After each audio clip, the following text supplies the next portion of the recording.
안녕하십니까, 알림이 황희두입니다. 영상 시작에 앞서 구독, 좋아요, 알림 설정 미리 부탁드립니다. 오늘 오전 윤석열 씨가 대변인으로 이상록 씨를 추가 영입했다는 소식이 전해졌습니다. 이로써 조선일보와 동아일보, 공보 양축을 구축했다는 소식이 전해졌는데, 이에 네티즌들은 중앙일보만 추가 영입하면 조중동 드림팀이네, 대단하다, 결국 검언 유착을 온몸으로 증명하는 거 아니냐, 이런 비판의 목소리들이 이어지고 있습니다. 특히 검언 유착하면 한동훈 씨 얘기를 빼놓을 수가 없죠. 한동훈 씨는 조국 전 법무부 장관을 계속해서 맹공격을 하고 있는 상황입니다. 조국 전 장관이 선동 없이 못 버틴다고 주장하고 있는데, 본인이야말로 수사로서 증명하는 게 아니라 엄플의 대가라는 얘기를 굉장히 많이 듣고 있는 상황이죠. 이에 이현주 변호사는 페이스북을 통해 한동훈 씨의 뼈를 제대로 때린 상황입니다. 조국 전 장관에 대해 참으로 모진 말들을 내뱉고 있습니다. 조국 때문에 나라가 후져졌다. 재판에서 범죄가 확인되는 과정이 있기 때문에 이런 식의 선동이 아니면 버틸 수 없다. 이런 식으로 주장하고 있는데, 한동훈에게 수사와 재판이란 마치 게임인 것 같다는 거죠. 본인이 찍고 도려낸 사람이 반드시 나쁜 놈이어야만 본인이 이기는 거고, 내가 옳다는 걸 증명하기 위해서라도 상대방이 나쁜 놈이 되지 않으면 안 된다는 겁니다. 한동훈이 보기에 조국 전 장관은 피해자 코스프레를 하고 있다는 건데, 한동훈 씨는 본인이야말로 여러 번 좌천도 당했다 그러고 권력의 보복을 견딘다 그러고 어울 배틀의 승자로 생각하는 것 같습니다. 그런데 검찰총장과 친검 기자들로부터 비호받는 피해자라니 실소가 나온다는 거죠. 게다가 작년 4월에는 윤석열 씨가 한동훈 검언유착에 대해서 감찰을 개시하겠다는 감찰본부장의 보고를 대검 인권부로 넘기고 이걸 무마했다는 의혹을 받고 있죠. 외부 공모로 임명된 판사 출신의 감사본부장은 한동훈을 안 봐줄 것 같기 때문이겠죠. 그리고 핸드폰 압수수색 과정에서 몸싸움을 벌였던 정진원 검사는 독직 폭행으로 기소됐는데, 한동훈은 무사했습니다. 공무집행방해죄도 피해갔죠. 게다가 한동훈에게는 든든한 치어리더들이 있다는 건데, 이들은 이성윤 지검장이 한동훈에 대한 무혐의 처분을 결재하지 않자 마음 아파 죽을 지경이 됐다는 거고요. 결재를 6개월째 뭉개고 있다며 직장 내 괴롭힘, 직무유기라고 비난을 하다가 이성윤 지검장이 서울고검장으로 승진하자 또 엄청나게 비난을 퍼부었습니다. 수사를 종결하지 못한 이유가 뭡니까? 한동훈 휴대폰 비밀번호 때문 아닙니까? 그걸 제공 거부하고 있는데 갑자기 피의자의 방어권 보장을 위해서 당연한 거라고 옹호를 해주죠. 이에 추미애 전 장관이 휴대폰 비밀번호 공개법을 검토한다고 하니까 한동훈은 당사자의 방어권은 헌법상 권리라 그러고, 또 한동훈의 치어리더들은 앵무새처럼 열심히 이걸 따라 외치고 있었죠. 게다가 다른 법조인도 이것은 법치주의의 근간을 흔드는 거라면서 한동훈 씨를 응원하기도 했습니다. 검찰과 언론이 똘똘 뭉쳐서 한동훈 씨를 적극 옹호하고 있다는 사실을 우리는 눈 똑똑히 지켜봤습니다. 그런데 조국 전 법무부 장관이 방어권을 행사하면 저러죠. 일반인이었다면 괘씸죄가 적용돼서 가중처벌받을 행동이라 그러고, 그러니까 조국 전 장관이기에 쓸 수 있는 전략이라 그러고, 발상은 좋지만 나중에 반성하는 모습이 없다고 양형에서 더 불리하게 작용할 수 있다. 한마디로 조국 전 장관의 진술거부권 행사는 괘씸죄의 양형에서 불리한 요소로 작용한다는 겁니다. 한동훈과는 너무나 대비되는 장면들이죠. 언론 또한 너무나 비교되게 보도를 하고 있습니다. 그리고 조국의 시간에 대해서 짧게 이야기를 하는데요.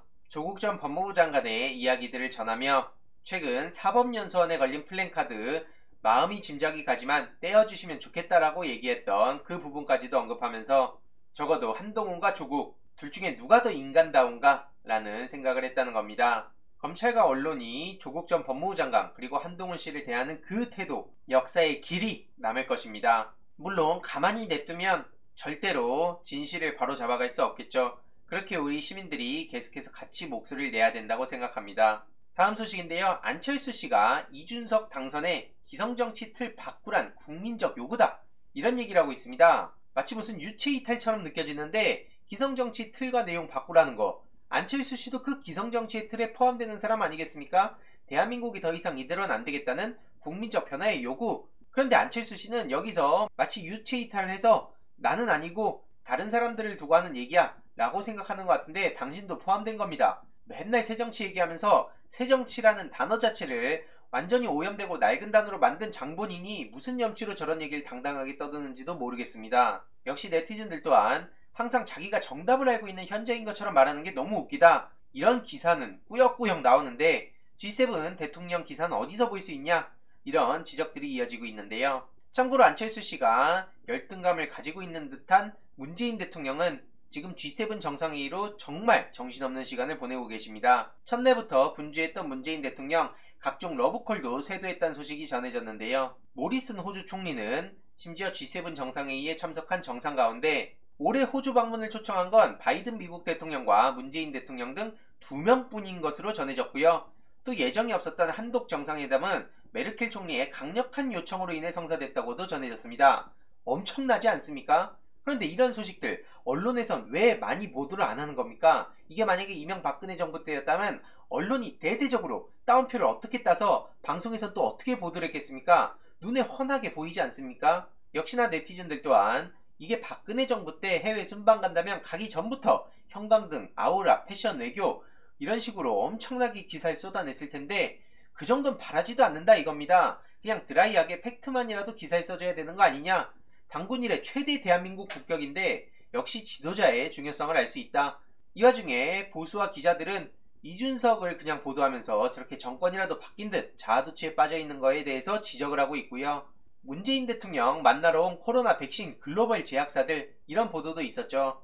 이 과정을 통해 최고 수준의 바이오 의약품 생산 능력을 보유한 한국의 위상을 재확인했다는 평가도 나오고 있습니다. 아스트라제네카사 파스칼 소리오 글로벌 CEO도 만났다고 하는데 소리오 CEO가 직접 문재인 대통령께서 머물고 있는 호텔로 찾아온 것으로 전해졌죠. 그 자리에서 대통령님을 만나 뵙게 돼서 굉장히 큰 기쁨이고 영광이라고 생각한다고 전했는데 보시다시피 완전히 달라진 대한민국의 국격, 특히 이 코로나 K방역을 계기로 새로운 대한민국의 역사를 쓰고 있다는 사실을 우리는 체감할 수 있습니다. 특히 한국은 전 세계적인 백신 부족을 해소하기 위해 적극 협력할 것이라고도 전했는데 이 달라진 국격, 위상, 대한민국 자칭 보수 세력들과 언론은 이런 소식이 탐탁치 않나 봅니다.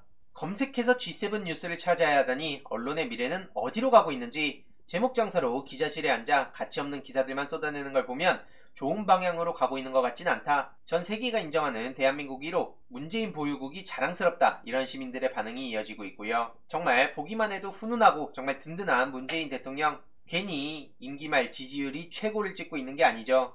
마지막으로 민주당 내에서 온라인 전략 수립에 공감하는 분들이 많이 빠르게 늘어나고 있다는 소식을 어제 유튜브 커뮤니티를 통해 전해드린 바도 있는데요. 못 보신 분들을 위해 간략하게만 말씀드리면 온라인 한줌론은 더 이상 먹히지 않는다는 겁니다. 최근 미디어 특위를 통해 세련된 민주당으로 거듭날 수 있도록 여러 아이디어를 제안하고 있다는 소식도 전해드렸고요. G 개발자들을 만나 구축해놓은 시스템을 당내에 안착시키려 노력 중이고 보다 더 효율적으로 발전시키기 위해 많은 분들의 의견을 경청하고 있습니다. 당내 시스템화만 이뤄내면 기존과는 전혀 다른 속도전과 허위 조작 정보 대응 등을 펼칠 수 있을 거라 믿고요. 그리고 민주당 공식 유튜브 채널이나 각 의원들의 채널들을 최대한 활용할 예정입니다. 구글폼 같은 플랫폼을 통해 지지자들의 콘텐츠 요청을 받고 검토 후에 내용에 따라 의원 혹은 공식 유튜브 채널을 통해 제작하는 걸 제안 중입니다. 이를 통해 제일 시급한 지지자들과 민주당 내 의원들 간의 소통의 폭을 대폭 넓힐 예정이고요. 이후 다음 단계로는 폭넓게 시민들의 제안을 받아 보다 더 다양한 콘텐츠를 만들어갈 수 있을 겁니다. 그러다 보면 기존 정치권에선 쉽게 시도하지 못했던 재미, 청년, 청소년 이슈, 게임 등을 수월하게 녹여낼 수 있을 거라 생각하고요. 이해로도 요즘 가장 이슈인 메타버스 활용 등 온라인, 뉴미디어 관련하여 언제든 편하게 의견 부탁드립니다. 미디어 특위 활동하는 동안까지 중간에서 잘 정리해서 당내에 잘 전달할 예정이고요. 신속하고 세련된 민주당으로 만들어갈 예정입니다. 무엇보다 제일 중요한 건 당의 중심은 바로 지지자라는 사실이죠. 지지자들과 함께 거듭날 수 있도록 중간에서 최선을 다하겠습니다. 계속해서 소식 전해드리도록 하겠습니다. 이번 내용도 유익했다면 구독, 좋아요, 알림 설정, 멤버십 가입 정말 큰 힘이 된다는 점 말씀드리고 싶습니다. 이번 내용도 주위에 널리 공유 부탁드립니다.